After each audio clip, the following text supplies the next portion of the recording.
Welcome back, folks, to the VHS Vault. I am VHS Chase, and with me, as always, the star of the channel, Jason Roy Gaston.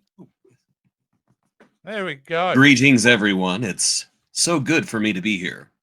Well, I will commend you. You've decided to stay at least in the DC realm by dressing in a Riddler shirt. I'm all out. I'm just promoting some backward Star Trek podcast on my. Oh man, Star Trek podcast. What losers is on that? Wow, there's none of them out there. All right, no, we're here to talk. We're back in the Superman universe, the DC universe, for the third time. It's Superman 3, Jace. Yes, the third one. The most anticipated because of the critical and financial success of number 2. Yes. Everybody loves Superman. Absolutely. You know what? Everybody loves Richard Pryor. So it's like chocolate, peanut butter. Put it together. I have dog crap in my hands now. How did that happen? Oh boy. Okay, we've got to go back before we go forward. It's not that bad. It's not that bad. It's bad, but it's not that bad. Well, let's go back before we go forward. Big fan of this movie as a kid. I was. Loved it. Saw it at the movies. All that good stuff. Watched this movie on VHS on repeat multiple times. In fact, at this point, this would be my go-to Superman. This would be the Superman that I would go, yep, let's whack this on.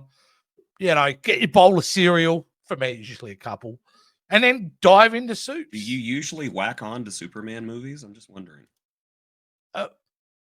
Well, you know, hey man, we all have a different childhoods. What can I say? Whack on means Australian. I do not make a judgment. Hey, it means the same as Australian means to put on something, like to actually put it on. It was like I was actually sick yesterday. I had a really bad migraine and my stomach was upset. And I sent you a message that said, I'm feeling really crook. And you went, I have no idea what that word means. I mean, crook means I don't understand you Australians in this strange language that you speak. Yeah, well, it makes total sense to us. It's a colorful language. It expresses that we're 90% normal, but 10% just a little bit off. Little crackers. Little crackers.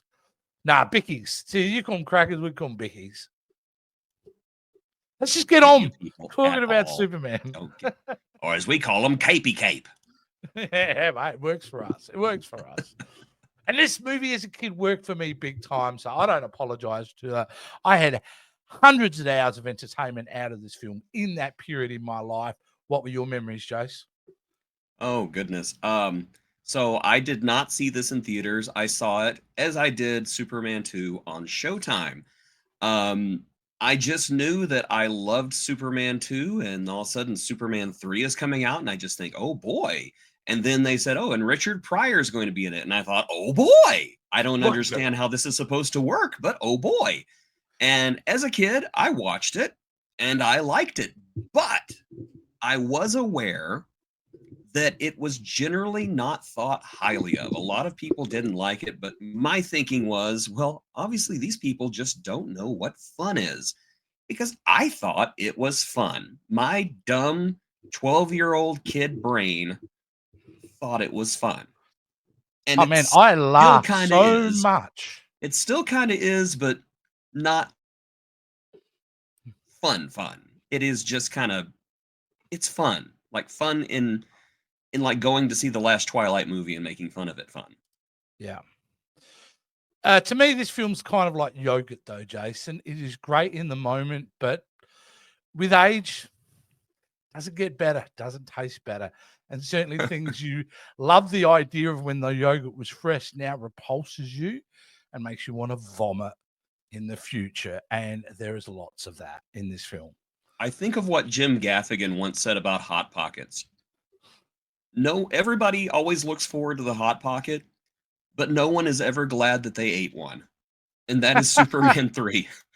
Well, I've never had a Hot Pocket. That's a very American thing. Us Aussies wouldn't do that. It's like a cheap calzone is what it is.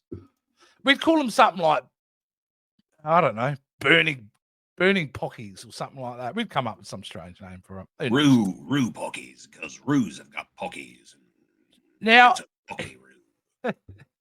Now, we should establish this film directed by the, step-in director of Superman 2, Richard Lester, now has full reins and full control of Superman 3. He's given basically the tap by the soul cards, like, let's go for it, mate. We believe in you. And for better or for worse, it really is a Richard Lester film, because some of his weaknesses of director are very evident, and they're very evident to the start of this movie for what is supposed to be a hilarious opening to the movie. Once you go back to it, it's an awful beginning of the movie, and in fact cheapens the grandiose, spectacle of the film by having that. That kind of thing belongs in a very clever commercial and not at the beginning of a Superman film, is my opinion. I have to disagree. I don't think it even belongs in a clever commercial. It is just, it's wretched. It's absolutely wretched because, and I will tell you, so much of it now, watching it, I just did not realize as a kid, so much of it is cringy. And the thing that bothers me the most, which I am no social justice warrior. I'm not somebody who I'm offended at everything. I am offended that most of the mayhem was caused by a stupid blind man. Yeah. And to me, that's just, I don't see the point in punching down like that. No. It's just not right. I just don't know tonally. Benny Hill should be the inspiration for an opening of a Superman movie. And that's the kind of level of comedy that we're getting. It's Benny Hill. It's not great. And it's, it's one thing to do those type of gags, but when you're throwing one after the other, how are we supposed to get excited about this film? And honestly, I think it's an insult to even call it Benny Hill, to be perfectly honest. And I will say this, if this had been more clever, I could see what I could only describe as a Rube Goldberg disaster, where it starts out as something tiny, like somebody tripping over one of the toys, and the toy goes over, and it causes a traffic signal to short out, and the signal causes a car accident, and like the disaster gets bigger and bigger and bigger until Superman has to show up. I thought that probably would have been clever, but the way it is right now, it's just a bunch of unrelated junk. Yes, and it's just, wouldn't There's it no be escalation. Funny? Wouldn't it be funny if this happened? Wouldn't it be funny if this happened? Why isn't any of this funny? It's just bad. It's bad all the way through. I don't even remember laughing at it as a kid. I just saw it as, well, they're trying to be amusing. They're trying to set a different tone from the last movie, but overall, it just did not work. It didn't work. No. Even whenever I was a kid, I didn't think this worked. No, and it really comes to say that Richard Lester's comedy stylings really unsuitable for Superman, and you can really tell that this is full blown Richard Lester. And in the last one, you obviously had half of what Donner had shot, which I know he had to reshoot some of it to get his credit as a director and all that, which you can see in the makings of. But here, full blown, I'm not going to completely destroy him, because there are a couple of moments in this film that work really well for me, and still do to this day. But boy, Diet Stays. To me, it's also a clue they just didn't have a finished script, because that does feel like that's either happened 11 o'clock at night in a trailer after full day shooting. We're going to make our day tomorrow. What are we going to film? Oh, well, okay, what if he does this gag? What if he does that one? It feels very like last minute. And it continues to feel like this movie, because after that, the opening at the Daily Planet is so lazy writing what to do with Lois in this film. It is like children's television level writing at this point. It just is. I'm going to completely agree with most of this. I'm going to go a step further. I seriously believe that there are pages in the script that just says, let Richard Pryor do something. And I think their problem was that Richard Pryor showed up to the set sober. And I hate to say that, because I'm going to tell you right now, I'm going to tell everybody out there, in podcasting world, in YouTube land. I love Richard Pryor.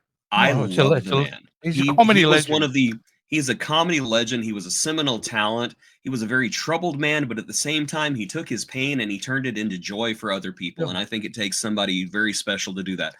I love Richard Pryor.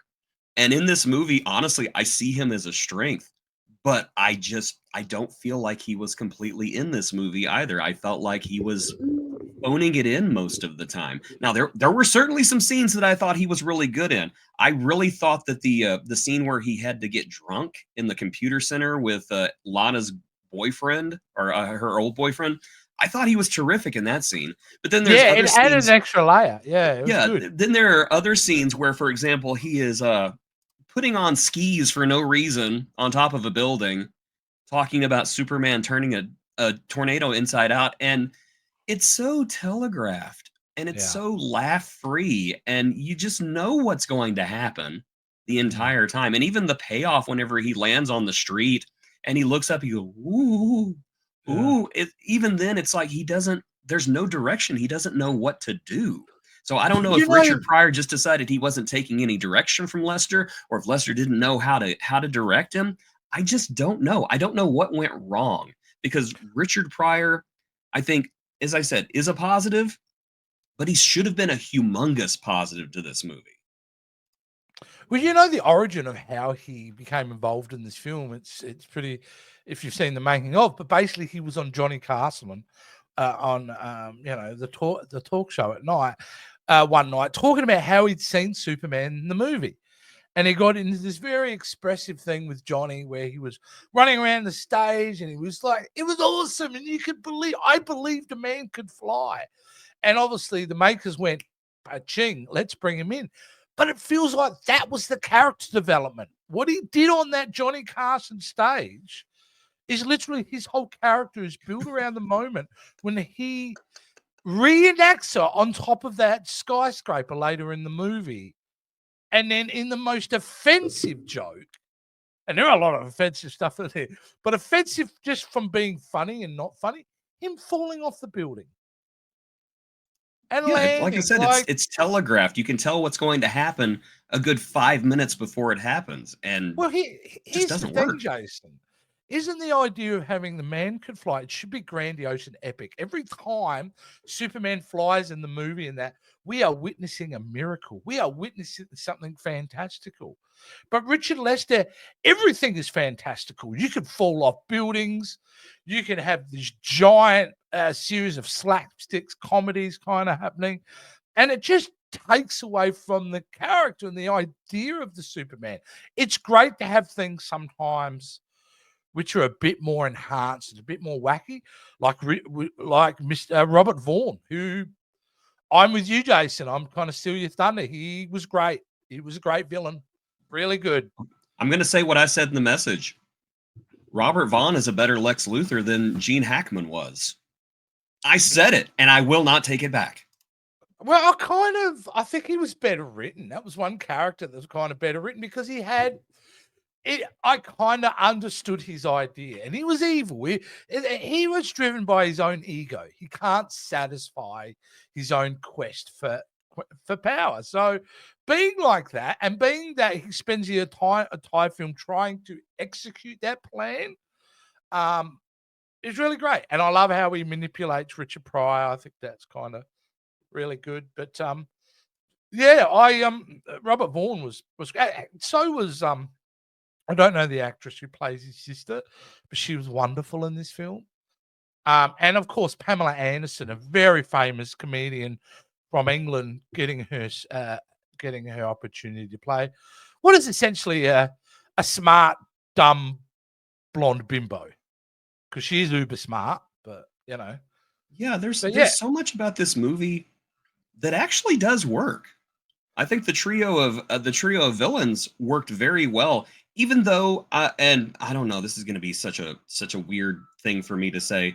I think that Vera, the sister, played by Annie Ross, by the way, they kept making jokes about her being ugly and being ogreish, and I'm just looking at her like, she don't look that bad. I don't get it. I don't get what, because she's tough, because she takes charge. Is that why she has to be demeaned like that? I don't get it. Yeah, I think it just goes to show that, there's a lot going on in that family. Now, like, you'd want to meet the parents, right? How did these two get to where they are? How were they raised? Like, Yeah, to be like that. yeah. Pamela Stevenson, though, I really liked. I like the subversion of the character, that you think it's going to be a Tessmacher character. It's, oh, Yeah. this is the replacement for Lex Luthor. Here's the replacement for Miss Tessmacher. But she is secretly brilliant, and she's hiding it because she knows she's eye candy. That's funny. And that's That's good. funny. And I thought that Pamela Stevenson was just wonderful as Lorelai. I loved it. And I just loved every scene she was in. And Yeah, well, I obviously knew of her before she was in that movie because, like I said, growing up, a lot of British television, British comedy, like not the 9 o'clock news and things like that, which would have, Mr. Bean, Rowan Atkinson, and Hugh Laurie, and Pamela Stevenson, and all these fantastic people. So I knew she was super talented, who hadn't seen before on screen, but I thought she was excellent for the role, as far as I'm concerned. Is Annette O'Toole. It's an Annette O'Toole, isn't it, for playing Lana Lang? Am I correct there? Did I get yes, that it's right? Annette O'Toole. Sorry, I Yes, muted Annette O'Toole. myself. Sorry, it's all right. My cats are going I crazy in here, doubted so I muted myself. myself. Yeah. I doubted myself. But Annette O'Toole, I thought she was really great. And I don't know if that's a bit of bias because of obviously Smallville, because I feel like she's part of that Superman family in a profound way now over the decades. But, going back and watching her, I mean, it's a very vanilla role, playing just a very sweet kind of innocent thing. But I was rooting for her and Clark to get together. I was as a kid. And even watching it again, they make a better couple in my mind than her and Lois. I can see Clark and Lois as, now I'm going to say again, She's a side Margot piece. Kidder and Christopher Reeve had great chemistry together. I don't know if they would have made a good couple, though, like real life, like a real life couple. Would they have worked? I don't know. I just feel like toxic stuff Lana and going on. Clark would have made a good couple, though. Yeah. Clark's going to be an awesome dad, right? He loves that simpler life. In fact, he still thinks like that, even in the big city. So, at the end of it, seeing the kind of, I feel like Clark's manipulated her because I'm like, you took her away from one of the most beautiful, idyllic places you could ever raise a family. Quiet, Midwestern American town, right? Middle America. And you take her to a horrible, dirty, crime-ridden city. Good work here, Clark. Yeah, I thought that was kind of mixed signals right there, to be perfectly honest. We are jumping around, of course. Just a smidge, but you know what? The script jumps around, so who are we to be held to a higher standard than a big budget Hollywood movie? Exactly. The whole concept, Jason, in this movie of Superman splitting in two. It's a really fascinating idea, isn't it? I don't know if they had any really good logic around it, but it was fun to watch. That junkyard scene is like a centerpiece, right? Absolutely. There are parts of this movie that I think work very well, and it kind of makes me sad that we have a great movie trapped in a mediocre movie. And I think that the whole bit with Clark getting exposed to the mutant kryptonite is what I call. There's a bit in the comics where different colors of kryptonite have different effects on Clark. One of them makes him evil, so I'm assuming that's what they were riffing on. That idea of Superman losing his moral center and having to get it back, symbolized by him fighting himself in the junkyard. Because, we've already seen where Clark can, like, project himself. So that, I know it doesn't make sense, but in the movie continuity, it makes sense. But that's a great scene. That fight looks great. You can't really tell that the actors are doubles. So that's done very well. And Christopher Reeve's acting is fantastic in that scene. It It's not a deserved to be small in a better scene. movie, quite honestly. It's a long scene. It's a long scene. It is. My It only is. problem with that scene is the setup, all right? Because here's the scene Pryor where Richard Pryor pretends to be a US general, which nobody questions, mind you. Nobody questions, just Yeah, that was Army Jeep just shows up and he starts his tirade. No one. Either way, the fact that he gives Superman this piece of what essentially looks like kryptonite. So why is Superman this doesn't seem suspicious at all, sir. Thank you. like feels indifferent about it? Shouldn't it be going, oh, this is kryptonite. What are you doing? Why isn't this hurting me? You're going to jail. Get that away from me. Like, isn't that the most sensible thing? But no, he plays along. And I understand that's poorly done, but yeah, the payoff is way, way better than the setup for sure. Looks like kryptonite. I'm not feeling weak, but my fingers are tingly. That's weird. Maybe it's kryptonite light. That would work way better than his kind of like, it's like bringing home a bad, poorly made ashtray from when you were, in grade 1 when you did some pottery. You're a bad mug. The parents yeah. Like, it's crazy. Should have at least oh, thank you. It's very nice. Turns around the mayor like, what the hell is this thing? What is this? Looks like butt. Looks like hammered butt. This looks like something crypto made on the carpet. Ugh. And good positive messaging about anti-smoking. Like, let's say you might as well throw that in there. We add tar. When you do add tar, you turn bad. So cigarettes turn you evil, and you will have to fight your evil doppelganger in a junkyard where they will try to kill you. Yeah, so that's dumb. Another little dumb moment that got me angry rewatching this that I wanted to bring up.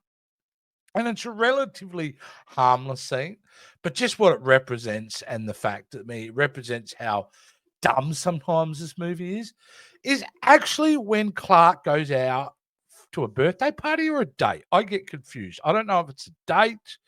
I don't know if he's just showing up as a friend for that kid's birthday party at a bowling center. And there's a moment where, the kid, they're there, the bowling, he's lining up to bowl. But, the stereotypical D-bag high school jock, he wants to get with Lana. So he's there being him, being a D-bag. Anyway, Clark, to help the kid, not only get a strike, but shatter the pins into a million pieces, he sneezes. Right? Yeah. Nobody said, the only thing is said to him, which isn't obvious. He's not even really trying to hide it. He's doing it in a room full of many people, bowling, many, many people. And, good old Lana goes, Gesundheit, well, bless you. Like, it all goes back to my theory that everyone on Earth knows that Clark Kent is Superman, but they're scared to say anything to him because they're afraid that they're going to kill him, because we're on our 5th or 6th Jimmy Olsen by this point, and they know what happens if you make Superman mad. Well, see, I love that idea, but it's never ever explained, and it's a great way for you to be able to justify it. But in the reality of this film, that's just awful. But you know what? Again, I keep talking about awful stuff more than good stuff. There is one thing, and it's probably the reason why I went back and watched this film so much as a kid. I'm all about that supercomputer. Oh, it's amazing. I used to draw pictures of it whenever I should have been doing schoolwork. I was fascinated by it. Everything from the Atari graphics to the weaponry and everything. I wanted to know what those other 2 spigots did on the little gun thing. I think one of them blows bubbles. I don't know. But didn't you feel like, I don't want to get into modern kind of world, but didn't you feel the relevance of that now? Because I'm watching it going, yeah, man, like AI. Like, this is totally what the world we're kind of living in. This is possible for a computer to now think. And we know that. We have that. We've accepted that. And yeah, there you go. But hey, how did this supercomputer turn evil? What was the deal with it? Someone spill a drink or something? It was a really lame Maybe it was reason. just evil all along. I have no idea. Just waiting for its chance to pop up. Well, plus you have to understand the computer basically gains sentience while they're using it, and it just like pops into existence, and it's like, oh, what's going on? Who's this guy in the blue suit trying to kill me? Could be that. I don't know. Who are these idiots who are like pressing my buttons up in my head? Ugh. You know, I'm going to turn this one into a Borg and give everybody like trauma for the rest of their lives. If they ever had to, if they kind of, in a way, redid this film, I think it's great potential in that basic concept of Superman fighting AI. I kind of think there's something there eventually in the story, and I'm sure anyone who could do it, maybe James Gunn could. Look, it's a great third act in that scene. I like that whole scene where Superman is, dodging missiles and all that kind of thing. I'm in for it. With the Pac-Man sound effects. I love the Pac-Man sound I don't care at that point. I don't care. I'm having I did fun. care. That's why I liked it. I used to play that terrible Pac-Man game on Atari all the time. So whenever I heard those sound effects, I was just like, that did like the game that I play that everyone hates. And it was a terrible game. I wish I could say the whole scene, the whole third act wasn't without it was just me smiling the whole time. But I wasn't, because there was one moment that I actually traumatized and terrified me when I first saw it as a kid. I mean, we know it, like the moment that Vera gets sucked into the computer and the wires go over her face and her eye changes. Her scream is what did it for me. I spooked myself when I first saw that. Terrifying. It is absolutely terrifying. And that wig, now watched it tonight, I went, it's bad enough she looks like a robot, but that wig, I will have nightmares over forever when she's a robot. It's funny. You were talking about how you think that there's potential in a story about Superman fighting AI. Superman has a villain already built in that could have filled this role. As a matter of fact, I would not be surprised if that villain was originally part of the original script, but it's Brainiac. Yeah, of course. I would not be surprised if this supercomputer at the end was originally supposed to be Brainiac, or at least maybe a version of Brainiac. 100%. 100%. Yeah, but it's a solid. You know what we didn't get in this film? The world didn't turn backwards, Jace. That's a positive as far as I'm concerned. Win-win, right? Win-win. Yes. We don't have to see that again. There's a lot to be argued. I would say when I look at this movie has been unfairly maligned. There is stuff that is absolutely horrible, but at the essence, there are certain moments. I would almost suggest to somebody, hey, come on in about an hour 10, hour 20. It's kind of good after that. Maybe skip the intro, Yeah. As much as I adore and love Richard Pryor, I honestly think that excising about 80% of his scenes from this movie would probably work, because unfortunately, it's just Superman and Richard Pryor are just two tastes that just don't go together very well. No. And it's kind of funny because I look at this movie and I just think that's what Star Trek 4 could have been if they had put Eddie Murphy in it. Yeah. Yeah. Who's a brilliant comic actor. He's one of the greatest of all time. You can't argue that.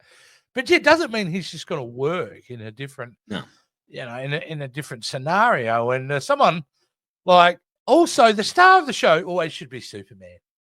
You know what? Some of the things I did like, I kind of went back when I saw the scenes in Smallville. I don't hate all those scenes where it's him reconnecting with Lana and things like that. Yeah, they're a little bit slow, but they're very sweet. There's a lot. It's like a slice of life kind of thing. There's a purity to those scenes, which I love. Yeah. Yeah. And I don't mind that, because you're so right. There is toxicity between Clark and, I mean, how can they, even after what happens in Superman 2, I don't think they ever left themselves space for. It's always going to feel weird if they're romantically reconnecting after what he did at the end of Superman 2. I agree, so and I kind of like Clark having a break from Metropolis. And, there are other scenes that work. I like the chemical plant fire. For one thing, Jimmy Olsen finally has something to do, something that justifies his inclusion into these movies. Yeah, breaking his leg is like the biggest thing Jimmy Olsen has ever done outside of Oh. what he does in Supergirl, which really isn't that good either. Mm. But I liked that scene. I liked all of the scenes where Superman, except for the opening, I liked all the scenes where Superman is just doing Superman things and saving people and everything. I loved the scenes where he's split in two, and I liked him versus the supercomputer. So I do think that this movie was just a very liberal edit away from being at least decent, and passable, where people would have said, well, it's not as good as 2, but it was a pretty good follow-up. And at It least was they poorly did something directed. different. It was very poorly directed, yes. And, That's and most it's of the Richard problem. Lester.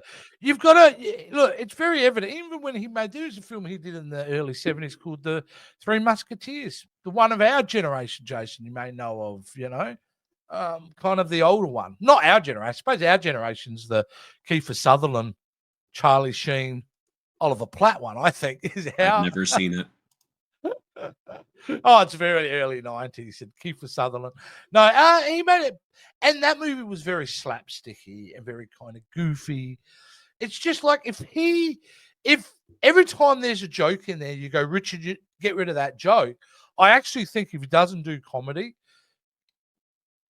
there are some scenes that really work when there's no call for comedy. But yeah, nevertheless, it's definitely the start of the downward slide. If I was to compare this to the Batman series, this movie is Batman Forever, in my opinion.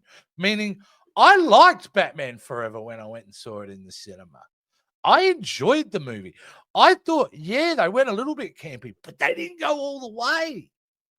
They kind of held it enough that it was, yes, we were starting to get bat nipples. We were starting to get some of the neon coloring, but essentially it didn't go Batman and Robin. And I got to say, Jace, when we head into the next film, spoiler alert, we go full Batman and Robin. Yes, we do. Not the same director, but certainly the same producers and that. So, yes, I think this is the one where we get Superman on a stick being pushed towards the camera like a cardboard cutout at one point. And we're getting and in this movie, there are a couple of dodgy shots, but there is a couple of fantastic wire work shots in this. There are, and there is one shot in this movie, and I keep talking about great special effects sequences. There is a shot in this movie where right before Superman goes to the chemical fire, Clark Kent gets into the back of a police car and then crawls out the other side of Superman. It's Christopher Reeve in both roles, and it's done so well. Corridor Crew again. Shout out to Corridor Crew. They looked at the scene and they figured out how they did it, and it's a mixture of compositing and stopping the camera and things like that. But they do it so smoothly you don't even notice. It's just one smooth motion, in, out. The car doesn't move. The reflection in the windshield doesn't cut. Yeah, it's really great. It's done really great, and I just love that.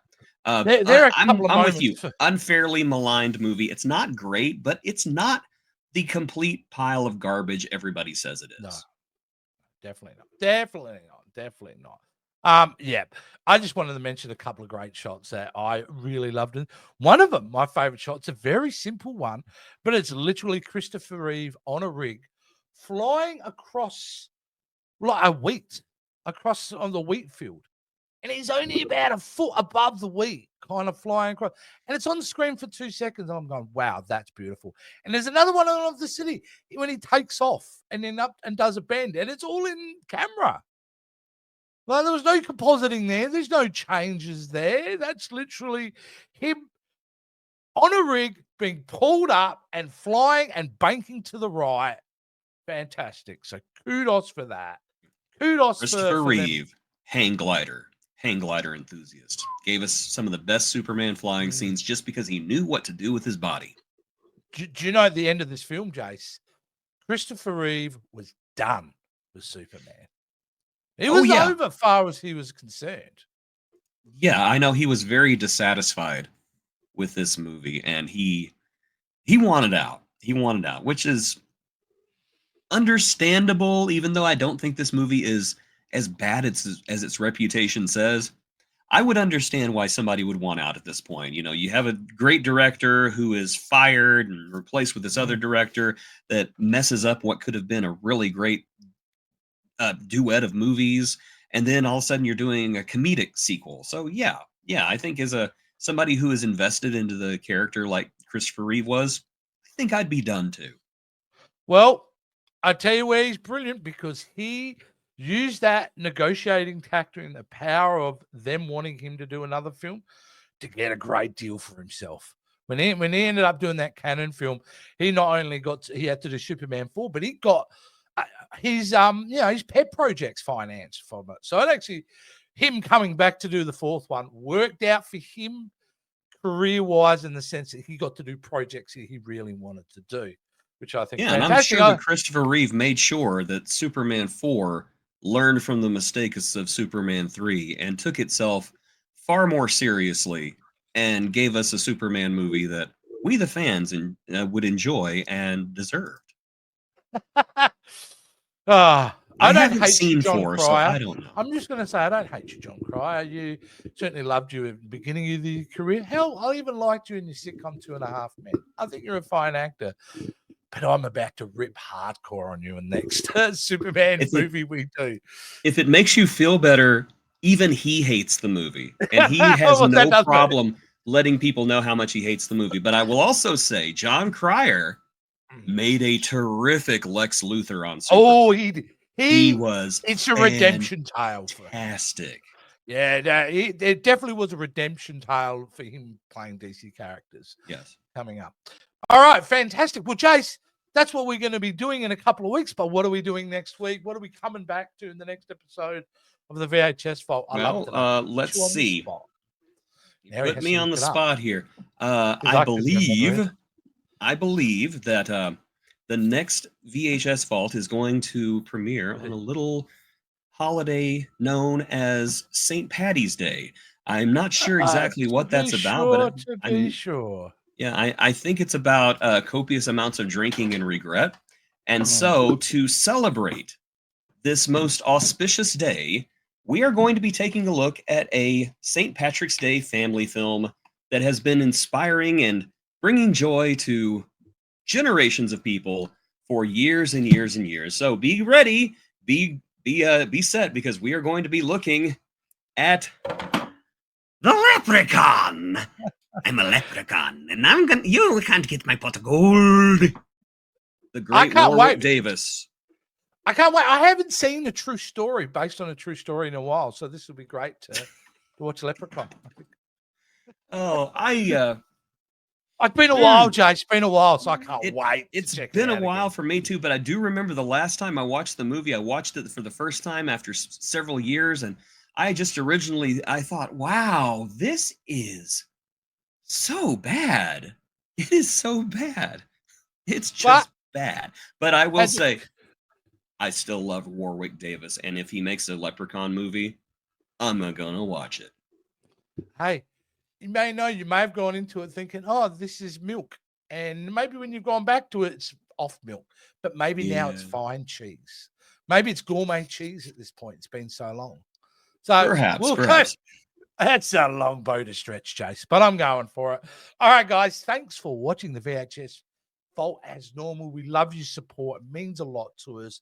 I know every night I cry for about 10 minutes just in awe of our followers.